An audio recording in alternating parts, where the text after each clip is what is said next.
오늘장을 돌아보고 내일장의 성공 주파수를 올리는 시간입니다. 글로벌 증시 투나잇 진행을 맡은 최은강입니다. 어제는 시총 상위단 종목들이 빨간불로 물들었었는데 오늘은 외국인이 현선물 매도 행렬에 나섰고 기관까지 동참을 하면서 시총 상위 종목들 대부분 약세를 보였습니다. 간밤 테슬라 호재성 이슈가 나오면서 2차 전지에서 반등이 나오긴 했습니다만 또 이어서 일부 제약주 위주로의 선별적인 시세 정도만 나타났던 하루였는데요. 오늘장 잘 정리해봐야겠죠. MBN골드의 한규수 매니저 전화로 연결돼 있습니다. 안녕하십니까? 네, 안녕하십니까. 한기수 매니저입니다. 네, 어제 저점을 확인하고 매매해야 한다 말씀을 해주셨는데 오늘 그 이야기가 정말 와닿았던 화요일이었습니다. 오늘 시장 어떻게 보셨는지요? 네, 하루 증시가 변동성이 상당히 크고요. 수익을 내기가 참으로 만만치 않은 장세가 전개가 되고 있습니다.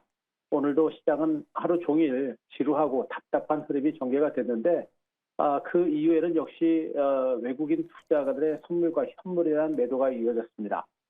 기관 투자가들의 매도도 있었고요. 외국인 투자가들의 현물에 대한 매도가 이어지면서 오늘 전체적인 증권시장이 동반 약세를 기록했다라고 보시면 될 것 같습니다.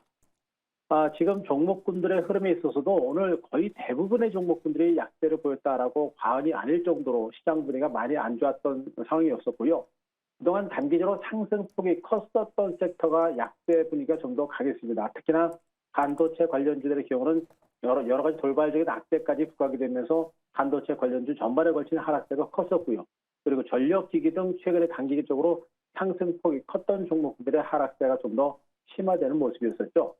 그런 와중에 일부 바이오 제약주들의 선별적인 상승이 나타났고 또 미미하지만 2차 전지 관련주들의 반등도 진행되는 모습으로서 시장의 관심은 여러 가지 종목을 중심으로 매기가 순환하는 그리고 앞으로 시장을 이끌어갈 만한 유망 종목에 대해서 포커스를 맞추고 수급이 이동을 하고 있습니다만 아직까지 똑부러지게 장을 이끌어가는 그런 종목과 섹터는 없는 상태입니다.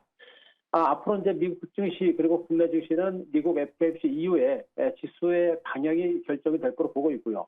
미국 FOMC 이후에 미국의 금리 인하 가능성이 부각될 수 있는 가능성이 상당히 높겠죠. 그런 측면을 봤을 때 미국 FOMC 이후에 시장은 어느 정도 안정세를 보일 것으로 예상되고 있고 지수가 안정이 되게 되면 종목군들의 흐름도 좀 더 강화되지 않을까 이렇게 기대를 해보도록 하겠습니다. 네, 요새 시장은 이슈 있는 몇몇 종목 제외하면 좀 수익 내기가 어려운데요. 내일장은 어떻게 대응해 보는 게 좋을까요? 종목에 대한 접근 전략에 있어서는 여전히 조심스럽게 단행을 하시는 게 좋습니다. 시장에 대해서 자신이 없다라고 하신다면 현금 비중을 좀 더 충분하게 확보를 해놓고 조금 더 신중하게 종목을 접근하는 그런 전략이 필요할 것으로 보고 있고요. 종목을 접근하기 전에 가장 먼저 판단해야 될 것은 지수가 먼저 안정되는지 여부를 분명히 보셔야 될 것 같습니다.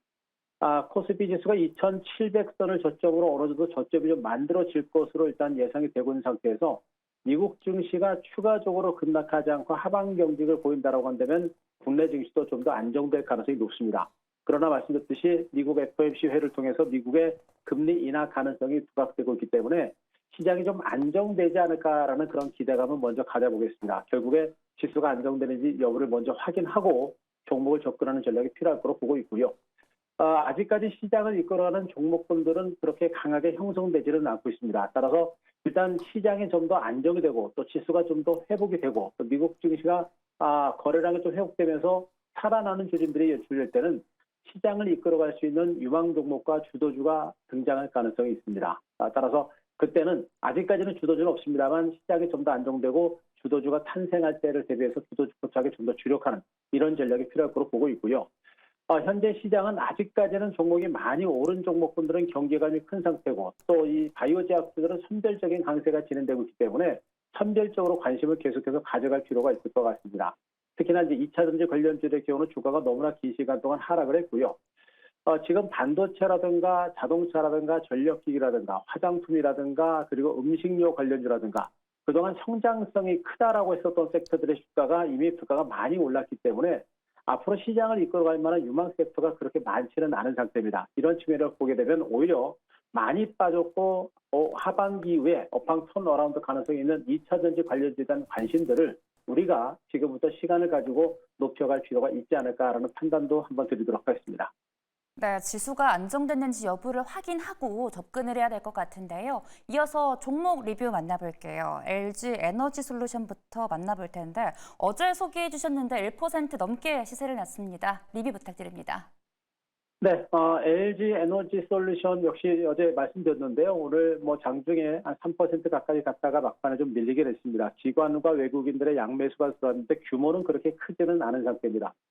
계속 언급드리고 있듯이 지금 2차 전지 관련주들은 지금은 답답하고 지루한 것이 문제이지만 주가가 충분하게 하락을 했고 과도하게 하락을 했기 때문에 주가 바닥 가능성이 분명히 있는 것으로 판단을 하고 있습니다. 아직까지 상승세를 이끌 만한 모멘텀은 없지만 나올 만한 악재는 다 나왔기 때문에 주가는 거의 바닥을 친 게 아닌가라는 그런 판단을 좀 해볼 수가 있겠고요. 점진적으로 바닥을 다져가는 과정이 연출되면서 수급이 살아날 때는 주가의 반등 가능성이 높을 것으로 보고 있습니다. 그래서 LG 에너지 솔루션 아직까지는 좀 너무 서두를 치러 놓겠습니다만 우리가 높은 관심을 가지면서 계속해서 물량을 매집해 들어가는 그런 전략은 해볼 만한 종목이 아닌가 이렇게 판단을 드릴 수가 있겠고요. 경기 방어적인 종목으로서 SK텔레콤을 여러분께 소개를 드린 바 있습니다만 SK텔레콤도 오늘도 0.7% 오르면서 54,600원 신고가를 경신을 하고 있습니다. 기관과 외국인 투자자들의 양매수가 계속해서 진행되는 모습이고요. SK텔레콤 통신주들은 만년 장기 소유주다라고 볼 수 있는데 지금처럼 경기 침체라는 우려감이 있는 그런 상태에서 방어주로서의 매력이 있고요. 그리고 여기다가 배당에 대한 기대감도 꾸준히 있는 상태입니다. 여기다가 인공지능 사업 지출에 따른 성장성도 부각이 되고 있는 모습들이기 때문에 SK텔레콤 같은 통신주들의 개별적인 반등세는 좀 더 이어질 가능성이 있는 것으로 보고 있습니다. 따라서 이 종목도 아직은 섣불리 매도하는 것보다는 들고 가시면서 수익을 좀 더 높여가는 이런 전략이 좀 필요하지 않을까 이런 판단을 드릴 수가 있겠습니다. 한 종목을 더 보게 되면요. 바이오 제약주 중에 S바이오메딕스를 보겠습니다. 오늘 2.7% 오르면서 바닥을 다시 한번 다져가는 그런 과정들이 연출되고 있는데 파킨슨병 치료제와 관련돼서는 기대감이 상당히 큰 종목 중에 하나입니다. 다만 결과가 아직까지 확실히 나타나지 않고 있고 또 그 결과가 언제 나타날지는 아직은 좀 지켜봐야 될 상태인데 시장 기대치가 여전히 높은 상태이기 때문에 S바이오메딕스에 대해서는 파킨슨병 치료제에 대한 기대감이 남아있는 만큼 우리가 지속적으로 관심을 가질 만한 종목으로 말씀드리도록 하겠습니다. 네, 새 종목 리뷰해봤고요. 그렇다면 저희 내일장은 어떤 종목으로 대응해보면 좋을까요? 네, 오늘도 2차 전지를 가지고 왔습니다. 조금 성급한 감이 있지 않을까라는 생각을 하고 있습니다만 그러면서도 2차 전지는 앞서도 말씀드렸듯이 충분하게 조정을 받았고 바닥을 다진 상태이기 때문에 좀 관심을 가져야 될 것 같고요. 그중에서 에코프로 BM에 대해서 오늘 한번 말씀을 드리도록 하겠습니다. 오늘 에코프로 BM 주가가 5.2% 오르면서 2차 전지 관련주들 내에서도 상대적으로 상승의 폭이 컸습니다. 기관들이 16만 주, 외국인들이 13만 주, 기관과 외국인들이 연 이틀 동안 양매수가 들어왔고 기관들이 5일 동안 매수가 들어오면서 2차 전지 관련주들 중에서 상대적으로 주가 흐름 자체가 상당히 견조합니다. 18만 7천 원 떠서 주가가 세 번째 바닥을 다져가는 그런 과정이 전개되고 있죠. 모건 스탠리가 테슬라를 최우선, 자동차주들 중에서 최우선 유망 종목으로 추천했다라는 속 때문에 테슬라 모터스의 주가가 5% 이상의 급등세를 기록했고 그러면서 오늘 2차 전지 관련해서 반등세를 기록했는데요. 테슬라에 대한 어떤 시장의 관심이 높아지고 있듯이 2차 전지에 대한 어떤 시장의 관심들은 계속해서 높아질 수 있는 가능성이 높은 것으로 판단이 되고 있습니다. 여기다가 주가는 분명히 바닥 가능성이 매우 높습니다. 충분하게 하락했고 과도하게 하락했고 나올 만한 낙재를 거의 다 나왔다. 이런 가운데 9월달 금리 인하 가능성이 부각이 된다라고 한다면 그 또한 상승 모멘텀이 될 수가 있겠고요.